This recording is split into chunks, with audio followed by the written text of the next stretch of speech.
Queridos, a paz do Senhor, sejam bem-vindos a mais um resumo de aula.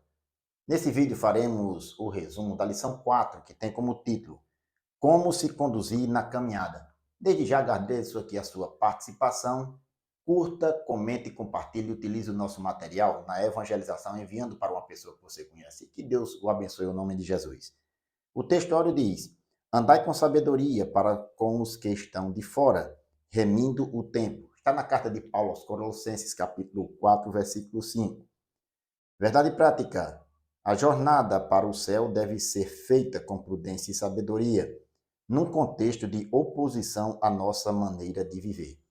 A leitura bíblica em classe está na carta de Paulo aos Efésios, capítulo 5, versículos 15 ao 17, que nós iremos comentar ao longo de nossa lição. A palavra-chave é conduta. Nós temos 3 objetivos específicos nesta lição. Primeiro, apontar o padrão de conduta cristã descrito na palavra de Deus. Segundo, explicar que a caminhada cristã deve ser conduzida com prudência e sabedoria. E o terceiro, advertir qual deve ser o comportamento do crente frente aos dias maus. Queridos, nesta lição nós vamos ver um pouco do comportamento, do agir do cristão e o padrão que ele tem como referencial, que é o próprio Senhor Jesus. Ao longo de nossa lição, nós iremos discutir nesses 3 pontos, especificamente cada objetivo. E nós vamos ver aqui que Deus estabelece um padrão de conduta baseado na sua palavra, nos ensinamentos de Cristo. E Cristo é o nosso referencial. Iremos para o nosso esquema resumo e ele fica disponível no final do nosso vídeo. Primeiro ponto, o padrão de conduta na caminhada cristã. O número 1, Jesus como nosso padrão de conduta. O termo padrão, queridos, aqui na nossa lição, tem como significado expressar uma norma determinada por um consenso ou por uma autoridade oficial. Esta norma vai dar base para uma comparação consagrada como um modelo de conduta. Nós sabemos que, para a nossa vida, com base na palavra de Deus, Jesus é o nosso padrão de conduta, o nosso modelo. Em João capítulo 13, versículo 15, na realidade do versículo 13 em diante, na sua última reunião com seus discípulos, Jesus ele lava os pés dos seus discípulos. No versículo 13 ele diz: Vós me chamais mestre e senhor, e dizeis bem porque eu sou. Ora, se eu sou senhor e mestre, vos lavei os pés, vós deveis lavar os pés uns aos outros, porque eu vos dei o exemplo, para que, como eu fiz, façais vós também. Note, Jesus ele deu o exemplo de humildade para os seus discípulos naquela ocasião. E o padrão de conduta que ele fez ali, demonstrando na prática o seu exemplo de humildade, o modelo a ser seguido era a sua própria pessoa. E ele deixou isso como exemplo para os seus discípulos. O número 2, fazendo a vontade de Deus. Jesus ele deixou claro para os seus discípulos no seu ensinamento, não apenas nas palavras, mas no seu modo de agir, na sua conduta, fazer a vontade de Deus. E ensinou isso na prática para os seus discípulos. Em João capítulo 4, versículo 34, ele disse: A minha comida é fazer a vontade daquele que me enviou e realizar a sua obra. Mostrou para os seus discípulos que ele estava ali para fazer a vontade de Deus. E ensinou também. Em Mateus capítulo 6, versículo 9 em diante, na oração do Pai Nosso, ele ensina aos seus discípulos dizendo: Vós orareis assim: Pai nosso que estás no céu, santificado seja o teu nome.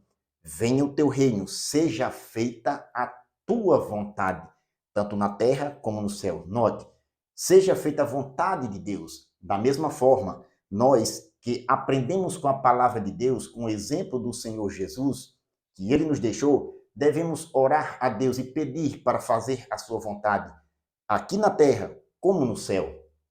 Assim, o cristão, logo que deseja ir para o céu, procura fazer a vontade de Deus. Uma regra de ouro que é citada aqui pelo nosso comentarista está em Mateus capítulo 12, ou melhor, capítulo 7, versículo 12. Tudo que vós quereis que os homens vos façam, fazei-o vós também, porque esta é a lei e os profetas. Aqui mostra que nós devemos fazer a vontade de Deus e nos colocar no lugar do próximo. Aqui, fazer a vontade de Deus é procurar agir de maneira que o nome do Senhor seja glorificado em nossa vida. Tudo que vós quereis que os outros vos façam, fazei-lo vós também. O amor ao próximo aqui é a base deste mandamento. O número 3, uma vida cristã bem-sucedida. A vida cristã que o apóstolo Paulo aqui, seguidor de Jesus, o apóstolo do Senhor, que foi chamado para as nações gentias, ele nos deixou também alguns ensinamentos. Dentre eles aqui, disse que estamos numa competição espiritual. Na primeira carta aos Coríntios, capítulo 9, a partir do versículo 24, ele ilustra para os coríntios, para aquela igreja, que nós estamos numa caminhada ou numa batalha espiritual, uma caminhada espiritual rumo ao céu. E ele diz a partir do versículo 29, mostrando, fazendo uma comparação com a cultura daquela época, a cultura das competições, ele diz: não sabeis vós que os que correm no estádio, todos na verdade correm, mas um só leva o prêmio? Correi de modo que o alcanceis. E todo aquele que luta de tudo se abstém. Eles o fazem para receber uma coroa corruptível. Nós, porém, uma incorruptível. Assim, eu também corro, não como uma corrida incerta, e assim combato, não batendo ao ar. Antes, subjugo meu corpo e o reduzo à servidão, para que, pregando aos outros, eu mesmo, de alguma maneira, não venha ficar reprovado. Nós deveríamos aqui tirar algumas lições, mas vamos ficar aqui com a coroa incorruptível, que é aquele que, na batalha espiritual, numa caminhada cristã, no modo de agir cristão, ele vai receber. As competições da época de Paulo, ele faz uma referência a uma coroa corruptível, que era uma coroa de louro colocada na cabeça do atleta, aquele que vencia as competições. Ele mostra que esta coroa era corruptível, ou seja, passava um certo tempo, algumas horas, dias, não sei, mas a coroa de louro, ela murchava, e ele faz essa referência que esta coroa era corruptível. Não era esse tipo de coroa que murcha com o tempo passa, perde a sua glória. Paulo diz, esta não é a coroa do cristão, aquele que luta, que de tudo se abstém. Eles o fazem para receber uma coroa corruptível. Aí ele afirma, nós, porém, uma incorruptível. Estamos esperando a volta do Senhor e nós sabemos que receberemos uma coroa incorruptível. A nossa vitória não é aqui, é lá. Paulo ele deixou o seu exemplo para a igreja de Corinto. Em 1 Coríntios, capítulo 11, versículo 1, ele diz, e sede meus imitadores, como também eu de Cristo. Queridos, nós temos como referencial de conduta o próprio Senhor Jesus. Ele é o nosso modelo. Mas se observarmos a vida dos homens de Deus, como o caso do apóstolo Paulo, nós também tiramos exemplo para a nossa caminhada cristã. Ele mostrou à igreja de Corinto que o cristão tem um padrão e ele procurou seguir este modelo, este padrão, que era o próprio Senhor Jesus. Assim, em Cristo Jesus temos este modelo, este padrão. Jesus é o nosso modelo de conduta, o nosso padrão de vida. O segundo ponto, fazendo a caminhada com prudência e sabedoria. O número 1, o que é prudência? O capítulo 5 da carta aos Efésios, que está na leitura bíblica em classe, comentarista divide ou explica no contexto da lição que a carta aos Efésios pode se dividir, ou melhor, o capítulo 5 da carta aos Efésios pode se dividir em 3 partes. A caminhada com amor, uma caminhada sábia, uma caminhada cheia do Espírito Santo. O termo prudência, tirado aqui, tanto no contexto do Antigo Testamento como no Novo Testamento, algumas palavras são selecionadas para a nossa compreensão. Mas aqui nesse contexto, prudência tem a ver com o modo de agir, ou com agir com cuidado e moderação diante das situações desafiadoras, difíceis da vida. É uma razão prática, onde nós decidimos fazer a coisa certa de modo sábio, direcionado pelo Espírito Santo. Em Tiago capítulo 5, versículo 17, é citado aqui esse texto para mostrar que Elias foi um homem sujeito às mesmas paixões que nós, e orando, não choveu sobre a terra. Deus segurou a chuva por 3 anos e 6 meses. Da mesma forma que Elias, era um homem sujeito às mesmas paixões, nós que estamos nesse mundo estamos sujeitos também. Devemos procurar com prudência a sabedoria do Espírito Santo para tomarmos as nossas decisões. A nossa maneira de agir, a nossa conduta tem que ser direcionada, tem que ser na direção do Espírito Santo, na sabedoria que vem do alto. O número 2, não andeis como nécios. A expressão nécios aqui tem a ver com insensatez. Uma pessoa tola que não tem a sabedoria para tomar decisões. Como lá em Efésios capítulo 5, versículo 15, que está também citado aqui na nossa leitura bíblica em classe. Portanto, vede prudentemente como andais, não como nécios, mas como sábios. Note, a expressão sábio aqui está contrapondo a expressão nécios. Nécio é um homem, uma pessoa, melhor dizendo, insensata, tola. E a sabedoria que é dada pelo Espírito Santo, como o termo aqui indica, é uma pessoa diligente, cuidadoso nas suas decisões. As nossas decisões, o cristão deve tomar as suas decisões com base na sabedoria que vem de Deus, através do Espírito Santo. Ter cautela, ter prudência nas tomadas de decisões para agir conforme a vontade de Deus. Assim, o apóstolo deixa claro que os que vivem na carnalidade jamais agradarão a Deus. Somente uma pessoa cheia do Espírito Santo pode fazer a vontade de Deus, sendo prudente e agindo com sabedoria. O número 3, andeis como sábios. Como explicado aqui, sábio ele está contrapondo ao termo nécio, como lá em Filipenses, ou melhor, em Efésios capítulo 5, versículo 15, mais uma vez. Portanto, vede como andais, não como nécios, mas como sábios. Aqui mostra que o sábio é uma pessoa hábil, perita, e que tem a sua vida, na sua essência, guiada pelo Espírito Santo. Uma pessoa que tem a sabedoria que vem do alto, não uma sabedoria humana, terrena, mas uma sabedoria dada por Deus.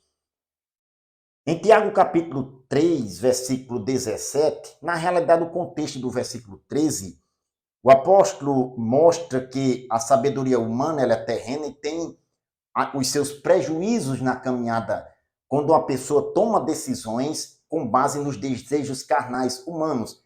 Em contrapartida, a sabedoria que vem do alto, que vem de Deus, é essencial para o cristão verdadeiro, para o seguidor de Jesus. Quem dentre vós é sábio e inteligente? Mostre pelo seu bom trato. O trato aqui é o comportamento. As suas obras em mansidão de sabedoria. Mas se tendes amarga inveja e sentimento faccioso em vosso coração, não vos glorieis nem mintais contra a verdade. Esta não é a sabedoria que vem do alto, mas é terrena, animal e diabólica.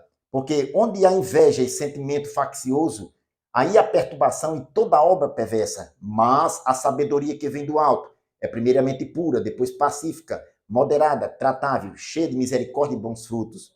O fruto da justiça semeia-se na paz para os que exercitam a paz. Note o contraponto que ele faz da sabedoria terrena, que ele diz que é animal e diabólica, e a sabedoria que vem do alto, que é primeiramente pura, ou seja, santa, porque é vinda de Deus para a vida cristã, para uma vida transformada. Ele mostra este contraponto para dizer que não devemos andar segundo os homens, a natureza humana pecaminosa, mas temos uma natureza transformada, guiada, cheia do Espírito Santo. Assim, a sabedoria do crente faz, ou melhor, o faz discernir entre o que deve ser feito e o que não deve ser feito, entre o fazer e o não fazer. Esta é a nossa conduta que devemos buscar com base no modelo, no padrão dado pelo Senhor Jesus, a sua própria pessoa, na sua palavra. Bendito seja o nome do Senhor.